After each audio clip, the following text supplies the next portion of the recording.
আল্লাহ তাআলা কোরআন মাজিদের মধ্যে হজের ব্যাপারে কি বলেন?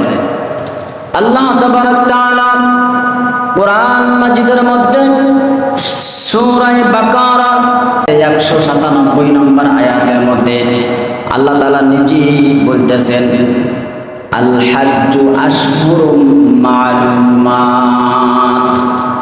আল হাজ্জু আশহুরুম মা'লুমাত, হজ নির্দিষ্ট কয়েকটি মাসকে বলা হয় হজের মাস। সুবহানাল্লাহ। হজের মাস কয়েকটি নির্দিষ্ট মাস। নির্দিষ্ট মাস কোন মাসগুলোকে বলা হয়? হযরত আব্দুল্লাহ ইবনে ওমর রাদিয়াল্লাহু তাআলা বলেন, ওই মাসগুলোকে হজের মাস বলা হয়। আব্দুল্লাহ ইবনে ওমর রাদিয়াল্লাহু তাআলা বলতেছেন, শাওয়াল, জিলকদ এবং জিলহজের 10 দিনকে জিলহজের হজের মৌসুম বলা হয়, হজের মাস বলা হয়। সুবহানাল্লাহ। অন্য বর্ণনার মধ্যে আসছে, হাদিসের মধ্যে আসছে হজের মাস কাকে বলা হয়। অন্য রিওয়ায়াতের মধ্যে পাওয়া যায় শাওয়াল, জিলকদ, জিলহজ, এই তিনটা পরিপূর্ণ মাসকে হজ বলা, হজের মাস বলা হয়। সুবহানাল্লাহ। কয় মাস হজের মাস? 3 মাস। আল্লাহ তাআলা বলেন, ওয়াতিমুল হাজ্জা ওয়াল উমরাতা লিল্লাহ। তোমরা আল্লাহর উদ্দেশ্য, কার উদ্দেশ্যে? আল্লাহর উদ্দেশ্যে তোমরা হজ এবং উমরা পালন করো। কার উদ্দেশ্যে? আল্লাহর উদ্দেশ্য, আল্লাহকে রাজি খুশি করার উদ্দেশ্যে তোমরা হজ এবং উমরা পালন করো। হজ উমরা পালন করলে লাভ আছে, ফায়দা আছে। এই জন্যই দেখবেন কিছু কিছু মানুষ আছে, অল্প কিছু টাকা পয়সা জমা হয়ে গেলেই তারা দৌড় দিয়ে মক্কা মদিনায় যায়। লাভ না হইলে কি তারা যায়? যায় না। আবার কিছু কিছু মানুষ আছে হজ উমরা করার জন্য আলাদাভাবে ফান্ড তৈরি করছে, যে এখানে প্রতি মাসে আমি 200 টাকা করে রাখি। একটা ব্যাংক, মাটির ব্যাংক কিনে কিনে এখানে 200 টাকা জমা রাখবো, যখন দেখবো ওই পরিমাণ টাকা হয়ে গেছে যে উমরা করতে যাইতে পারবো, তখন ওইটা গোনা দিয়া পাসপোর্ট করে তারা আল্লাহর ঘরে যায়, হাজির হয়ে যায়। সুবহানাল্লাহ। নিয়ত থাকতে হইবে। আপনার ছেলে 5টা বাহিরে থাকে, 6টা বাহিরে থাকে, 2টা বাহিরে থাকে, 3টা বাহিরে থাকে, আপনি নিজেও থাকেন, কিন্তু আপনার তকদির এখন তারিখ হজ পালন করা কপালে জুটলো না। হাদিস শরীফের ভিতরে আসছে, হজ এমন এক দামি ইবাদত, আল্লাহ রাসূল সাল্লাল্লাহু আলাইহি ওয়াসাল্লাম নাসাই শরীফের মধ্যে একটি হাদিস এনেছে।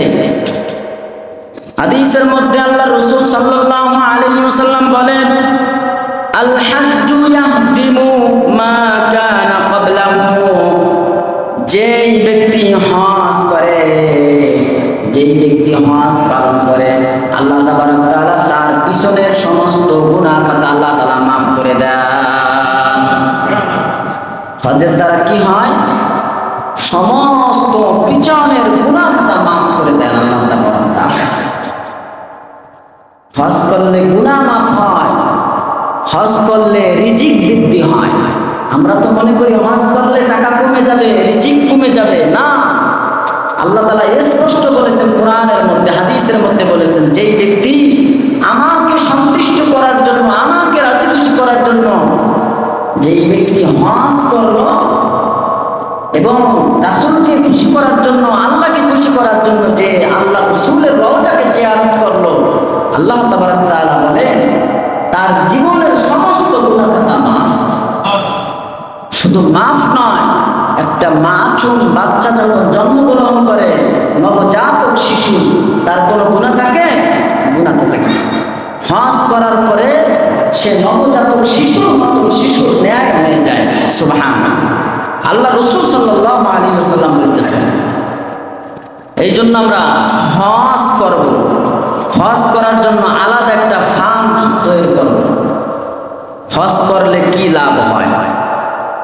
আপনার উপরে হজ জীবনে একবার ফরজ হয়, কয়বার? তা কোনো ব্যক্তির উপরে হজ ফরজ হয়েছে, এখন হজ ফরজ হওয়ার পরে মনে মনে বলতেছে যে হজ তো ফরজ হয়ে গেছে, কয়দিন পরেই করি, কি করি, আরে কয়দিন পরেই করি না কেন? এই জন্য মুরব্বীরা বলে তোমরা দাঁত থাকতে তোমরা দাঁতের মর্মতা বোঝো না, মা থাকতে তোমরা মায়ের মর্মতা বোঝো না, বাবা থাকতে তোমরা বাবার মর্মতা বোঝো না, তোমার শরীরটা ইয়ং থাকা অবস্থায় তুমি ইবাদতের মর্তবা বুঝতেছো না। তাই এরকম তুমি হজ তোমার উপরে করা ফরজ হয়ে গেছে, আদায় করা তোমার ওয়াজিব হয়ে গেছে, তুমি হজ পালন করলা না, তুমি দেরি করতেছো, টাকা ফুরিয়ে যাবে, আরে সামনে বছরই করবা না, কয়দিন পরে করবা না, কয়দিন পরে তো আপনার এই হজ ফরজ হওয়ার সে টাকা আপনি নাও থাকতে পারে, কি ঠিক কিনা? এই জন্য আল্লাহ রাসূল সাল্লাল্লাহু আলাইহি ওয়াসাল্লাম হাদিস শরীফের ভিতরে শোনাচ্ছে আমাদেরকে, মুসলিম শরীফের মধ্যে আসছে তাআজ্জালু ইলাল হাজ্জি ফাইন্না আহারাকুম লা ইয়াদরি মা ইয়ারিদু লাহু। আল্লাহ রাসূল সাল্লাল্লাহু আলাইহি ওয়াসাল্লাম বলেন, তোমাদের উপরে যখন হজ ফরজ হয়ে যায়, হজ আদায় করার জন্য হজ বড় হজ অথবা উমরা হজ আদায় করার সামর্থ্য হয়ে যায়, তোমরা তাড়াতাড়ি তোমরা হজকে সেরে ফেলো। আল্লাহ তাআলাই বলতেছেন, রাসূলের মাধ্যমে আমাদেরকে শোনাচ্ছে হাদিস, যে তোমরা হজকে তাড়াতাড়ি সমাপন করো, কেননা তোমার হায়াত এবং মওতের কথা বলা যায় না, তোমার কথা তুমি বলতে পারবা না, তুমি মানুষ আছো না অমানুষ আছো, তুমি এখন ভালো আছো না খারাপ আছো, তোমার গ্যারান্টি তুমি দিতে পারবা না। এইটাই আল্লাহ তাআলা তার হাবিবের মাধ্যমে বলতেছে। রাসূল বলেন যে তুমি তোমার হজ যখন তোমার উপরে আদায় করার টাকা পয়সা হয়ে যায়, তুমি হজ আদায় করে নাও, তুমি বেশি থেকো না, তুমি দেরি করো না, তুমি আর দেরি করো না, তুমি হজ আদায় করে নাও। অনেকে আছে বলতে পারে, অনেকে বলে যে আমি মক্কায় গেলাম, আল্লাহর ওয়াদা করলাম, মদিনায় না গেলে কি হবে? হাদিস শরীফের মধ্যে স্পষ্ট আসছে, আল্লাহ রাসূল বলেন, মান হাজ্জা ফাজারা কবরি বাদা মাউতি কানা কামান জারানি ফি হায়াতি। যে ব্যক্তি হজ সম্পূর্ণ করলো এবং সে আমার কবর জিয়ারত করলো, কার কবর? আল্লাহ রাসূলের কবর জিয়ারত করলো। যে ব্যক্তি তার জীবন দশায় আমি মৃত্যু হয়ে গেছি, আমার রাসূল মৃত্যু, দুনিয়ার মৃত্যু আসলে সে চিন্তা করবে। আল্লাহ রাসূল বলে, আমাকে যেমন দুনিয়াতে যারা দেখে নাই, আমার রওজা যারা জিয়ারত করেছে, সে শুধু আমাকে মৃত্যু দেখে নাই, সে আমাকে জীবিত অবস্থায় জিয়ারত করেছে। সুবহানাল্লাহ। আমার সাহাবারা আমাকে যেমন জীবিত অবস্থায় আমার সোহবত পেয়ে তারা লাভবান হয়েছে, আমার উম্মতেরা আমাকে দেখে নাই, তারা আমার রওজায় এসে সালাম দেবে, জিয়ারত করবে, সে আমাকে তারা মৃত্যু দেখে নাই, তারা এসে আমাকে জীবিত দশায় অবস্থার মতনই দেখেছে। সুবহানাল্লাহ। কে বলতেছে? আল্লাহ রাসূল নিজে বলতেছে। এই জন্য অন্য বর্ণনার মধ্যে আসছে, আল্লাহ রাসূল বলেন, মান যারা কবরি ওয়া হাবাত লাহু শাফাআতি। যে ব্যক্তি মক্কায় আল্লাহর ঘর তওয়াফ করার পরে যে ব্যক্তি আমার রওজাকে জিয়ারত করলো, তার জন্য আমার জন্য তাকে সুপারিশ করা আমার জন্য ওয়াজিব হয়ে গেল। সুবহান শাফাআতি, তাকে শাফাআত করে সুপারিশ করে আমি তাকে জান্নাতে নেওয়ার জন্য আমার উপরে তার ফরজ হয়ে গেছে। সুবহান। আল্লাহ রাসূলের রওজা যে ব্যক্তি জিয়ারত করবে, আল্লাহ রাসূল বলতেছে আমার জন্য তাকে সুপারিশ করার জন্য আমি রাসূল দাঁড়ায় যাব, আমার জন্য ফরজ হয়ে গেছে তাকে সুপারিশ করা। সুবহান। এই জন্য যারা মক্কা মদিনায় গেছে, আসলে তারা দেখেন তাদের দিলের মধ্যে কি বলে, একটু জিজ্ঞাসা করে দেখেন, তাদের মনে চায় বারে বারে যায়। আসলে তাদের মনে চায় বারে বারে যায়, কিন্তু যাইতে পারে না। যেন আল্লাহ তাআলা মক্কা মদিনায় নেয়।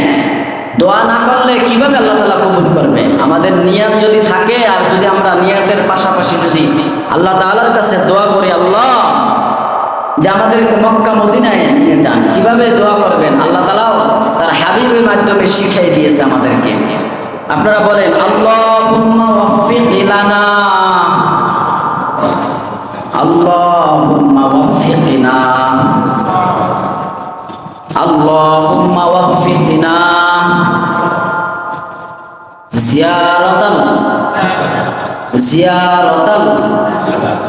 হারামাইন। হে আল্লাহ, আমাদেরকে মক্কা মদিনা জিয়ারত করার তৌফিক দান করুন। এই দোয়া আল্লাহর রাসূল সবসময় নিজেও করতেন এবং উম্মতদেরকে শিক্ষা দিয়ে গেছে, তোমরা দোয়া করো। আমরা দোয়া করব, এই দোয়াটা এক সময় শিখে নেব না। আল্লাহ তাবারক তাআলা আমাদেরকে মক্কা মদিনায় যাওয়ার বেশি বেশি তামান্না দিলের মধ্যে পয়দা করে দিক। সকলে বলুন আমিন। ওয়া মা তাওফিকি ইল্লা বিল্লাহ। আরেকটা বলতে পারি।